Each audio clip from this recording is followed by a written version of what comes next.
Damn it. ఏంటిటా కుండబద్దలు కొడతా అట్ట. నమస్కారం, కుండబద్దల ప్రేక్షకులకు స్వాగతం.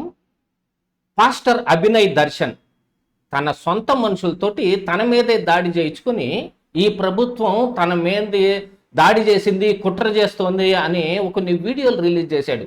తీరా అసలు విషయం చూస్తే ఆ నిందితులు ఎవరైతే ఉన్నారో వాళ్ళ దగ్గర ఉన్న కొన్ని కాల్ రికార్డ్స్ చూస్తే ఈయనే ట్రైనింగ్ ఇచ్చి మరి ప్లేస్ ఫిక్స్ చేయించుకొని ఎక్కడెక్కడ కత్తిపోట్లు దిగితే చావకుండా ఉంటాడో ప్లాన్ చేసుకుని మరి ఈ విషయం అంతా చేసినట్టుగా కనపడుతోంది. దీని వెనక కొంత వైసీపీ శక్తులు కూడా ఉన్నాయా అనే అనుమానాలు కూడా కొంతమంది వ్యక్తం చేస్తున్నారు. ఎందుకంటే ఆయన దాడి జరిగింది అని ఎప్పుడైతే చెప్పాడో ఆ రోజు అక్కడికి చాలా ముందుగా సాక్షి మీడియా చేరిపోయింది. దాని మీద అనుమానాలు వస్తూ ఉన్నాయి. కాకపోతే మరి మిగతా మీడియాలో ఇంతగా ఇంట్రెస్ట్ చూపించలేదా, కేవలం సాక్షిలోనే ఎక్కువగా వచ్చిందా, ఏదైతే తెలియకపోయినా ఆయన కుట్ర చేశాడనేది మాత్రం అర్థమవుతుంది.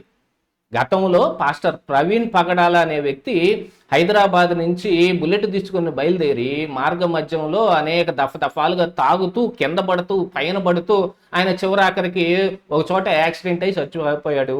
దాన్ని కూడా ఒక ఇష్యూ చేసే ప్రయత్నం చేశారు. పాస్టర్ జాన్ బెన్నీ లింగం అని ఏదో ఒక ఆయన వైసీపీ మైనార్టీ సెల్ అధ్యక్షుడు కూడా అనుకుంటాను, క్రిస్టియన్ సెల్ అధ్యక్షుడు అనుకుంటాను. ఆయన అయితే ఒకవైపు ప్రార్థన చేసే గుంపులు ఉన్నాయి, మరొక వైపు ప్రాణాలు తీసే గుంపులు ఉన్నాయని కూడా మాట్లాడాడు. తీరా ఆ విషయం అంతా తీసి సీసీ కెమెరా ఫుటేజ్లు అంతా తీస్తే తాగి చచ్చిపోయాడు అనే విషయం క్లియర్గా అర్థమైపోతుంది. అయినప్పటికీ కొంతమంది రాజకీయ నిరుద్యోగులు కూడా ఈ విషయాన్ని పూసుకొని ఆయన ఇదిగో ఖచ్చితంగా ఆయన కుట్ర చేసి చంపారు అని కొన్ని హిందూ సంఘాల మీద కూడా ఆరోపణలు చేశారు. కరుణాకర్ సుగ్గున అని ఆయన శివశక్తి అని ఒక ఆర్గనైజేషన్ పెట్టుకున్న ఆయన మీద కానీ, లేకపోతే లలిత్ కుమార్ అనే హిందూ జనశక్తి అనే ఆర్గనైజేషన్ పెట్టుకున్న ఆయన మీద కూడా వాళ్ళందరూ కలిసి ఆరోపణలు కూడా చేయటం జరిగింది. కాకపోతే ఈ విషయంలో ఈ పాస్టర్ అభినయ్ దర్శన్ విషయంలో మాత్రం చాలా నిక్కచ్చిగా ఈ ప్రభుత్వం పనిచేయాల్సిన అవసరం ఉంది. నిజంగా ఇది ఒక పెద్ద ఇష్యూ కింద చూడాలి. ఎందుకంటే ఇది మత విద్వేషాలను రేగొట్టే విధంగా ఉంటుంది. ఇది ఈ రోజున పాస్టర్ మీద దాడి జరిగింది అనగానే క్రైస్తవులందరూ మాకు ఇక్కడ సేఫ్టీ లేకుండా పోయింది అనే మాటలు మాట్లాడే అవకాశం ఉంటుంది కదా.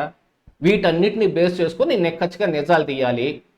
అభినయ్ దర్శన్ పాడేరుకు దగ్గరలో ఉన్న ఒక అడవి ప్రాంతం, కొండ ప్రాంతం చూసుకొని అక్కడ తన సొంత మనుషులతోటే ఈ అటాక్ని ప్లాన్ చేసుకొని చావకుండా కత్తిపోట్లు పొడిపించుకొని, అంటే కత్తిపోటు పొడిపించుకొని ఇక ఫేమ్లోకి రావడానికి బయలుదేరాడు. ఈయన గత చరిత్ర అంతా కూడా మనం చూసుకుంటే కనుక ఎప్పుడైతే ఏ ఇష్యూ జరగగానే ఈ పాస్టర్ ప్రవీణ్ పగడాల విషయంలో కూడా ఈ అభినయ్ దర్శన్ చేసిన ఓవర్ యాక్షన్ మామూలుగా లేదు. మాటకు ముందు మీరు విస్తారంగా గుప్పెళ్ళు విప్పి నాకు చందాలు ఇవ్వండి అనే మాట్లాడతాడు. ఈయన్ని చాలామంది పాస్టర్లు కూడా, పాస్టర్ జాన్ పాల్ అనే ఒక ఆయన కూడా ఈయన్ని ఆన్లైన్ బెగ్గర్ అనే మాట్లాడుతూ ఉంటాడు. ఈయన వసూలు చేసే వసూళ్ళు మొత్తాన్ని ఆయన చాలా వీడియోల్లో బయట పెట్టాడు. పాస్టరే అయినప్పటికీ పక్క పాస్టర్ చేస్తున్న పనిని ఖండించాల్సిన సమయంలో ఖండించే వాళ్ళు కూడా ఉన్నారు. కానీ అందరు పాస్టర్లు ఎలాగనే ఉన్నారని చెప్పడానికి లేకపోయినా చాలా మంది ఈ రోజున ఈ క్రైస్తవ్యం మీద ఏదో దాడి జరిగిపోతుంది అనే భావనలోనే ఉన్నారు. మొన్న ఆకివీడులో జరిగిన రామాలయం విషయంలో కూడా ఎన్నెన్ని రకాలైన గొడవలు జరిగాయి. అక్కడ ఒక పాస్టర్ కూడా కొంత డబ్బుని తీసుకొచ్చి ఇంట్లో పెట్టుకుని పోలీసులకు కూడా దొరికిపోయాడు. దానికి కూడా ఏ లెక్కలు చెప్పలేకపోయాడు. అవి ఎక్కడి నుంచి వచ్చాయి, ఎందుకు వచ్చాయి, దేనికోసం వచ్చాయి అనేది కూడా చెప్పలేని పరిస్థితిలో ఉంటే ఇప్పుడు ఈయన ఒక భరోసాని ఏదో ఒక పార్టీ కూడా పెట్టేట ఈ అభినయ్ దర్శనం. మరి ఆ ఫేమ్ తెచ్చుకుంటానికి చేస్తూ ఉన్నాడా, లేదు మరి ఇంకా ఏదైనా కుట్రలు చేస్తున్నాడా అనేది ఇక పోలీసులు తేల్చాల్సిన అవసరం ఉంది. కాకపోతే నిందితుల యొక్క ఫేస్బుక్లు కానీ ఇన్స్టాగ్రామ్లు కానీ మొత్తం వెరిఫై చేసిన తర్వాత పోలీసులకు అందిన సమాచారం ఏంటయ్యా అంటే ఇతను కాల్ రికార్డు దొరికింది.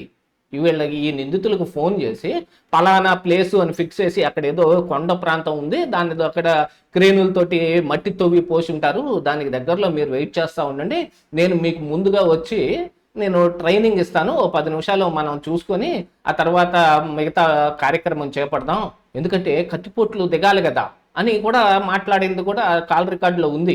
అంటే ఒక స్టంట్ డైరెక్టర్, సినిమాలో స్టంట్ డైరెక్టరు స్టంట్ని చేసినట్టుగా ఈయన కూడా ట్రైనింగ్ ఇచ్చాడు వాళ్ళకి.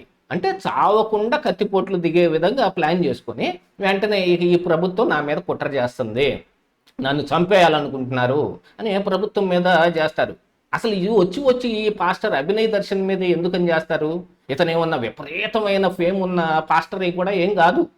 ఈయనకి పెద్ద చర్చి ఉంది, ఇతని ఆర్గనైజేషన్లో కోటాను కోట్ల రూపాయలు ఉన్నాయి అంటే ఇతని మీద వేరెవరైనా దాడి చేసే అవకాశం ఉంది.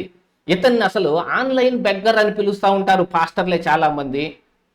ఎక్కడ ఏ ఇష్యూ జరిగినా ఈయన వెంటనే ఆన్లైన్లో ఒక వీడియో పెడతాడు.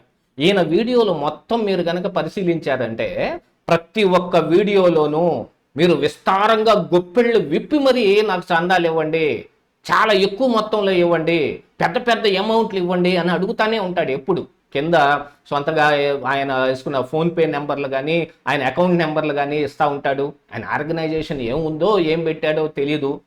గతంలో జూబ్లీ హిల్స్ ఉప ఎన్నికలు వచ్చిన సమయంలో కూడా నేను జూబ్లీ హిల్స్ ఉప ఎన్నికల్లో పోటీ చేస్తున్నానని కూడా డబ్బులు అడిగాడు. కాకపోతే చివరాఖరికి ఈయన అప్లికేషన్ పెట్టలేకపోయాడు.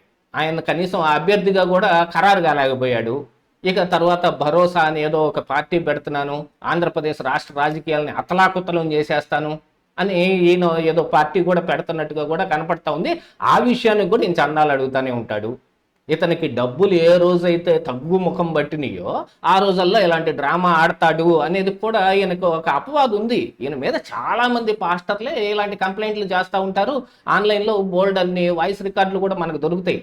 కాకపోతే ఈ రోజున ఈయనే సొంతగా ఇలాంటి వ్యవహారం కోసం చేశాడా, లేదు దీని వెనక వైసీపీ ఉందా అనే దాని కోణంలో కూడా ఇప్పుడు విచారణ జరుగుతోంది.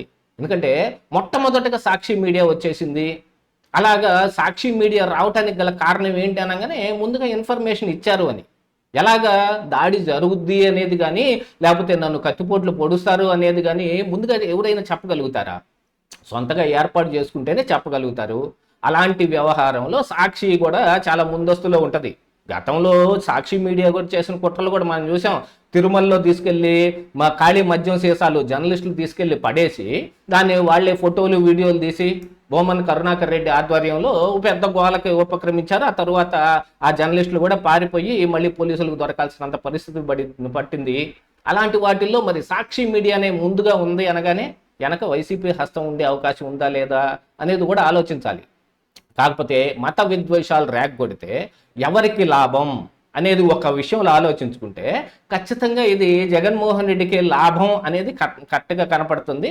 దాంతోపాటుగా ఈ అభినయ్ దర్శన్కు కూడా కొంత ఎక్కువ డబ్బులు వస్తాయేమో. మరి ఇలాంటి వాళ్ళందరినీ పోగేసుకునే కదా 2029లో ఎలాగైనా నేను ఖచ్చితంగా గెలుస్తాను అనే ఒక భరోసాలో జగన్మోహన్ రెడ్డి ఉన్నాడు. అన్ని కుట్రలకి ఇప్పుడు తెర తీయబడుతుంది అనేది అయితే ఖచ్చితంగా అర్థమైపోతుంది. ఇలాంటి వ్యవహారాలు మొత్తాన్ని మనం ఒకసారి గట్టిగా ప్రశ్నించాల్సిన అవసరం ఉంది. ఇదే ఈరోజు కుండబద్దలు.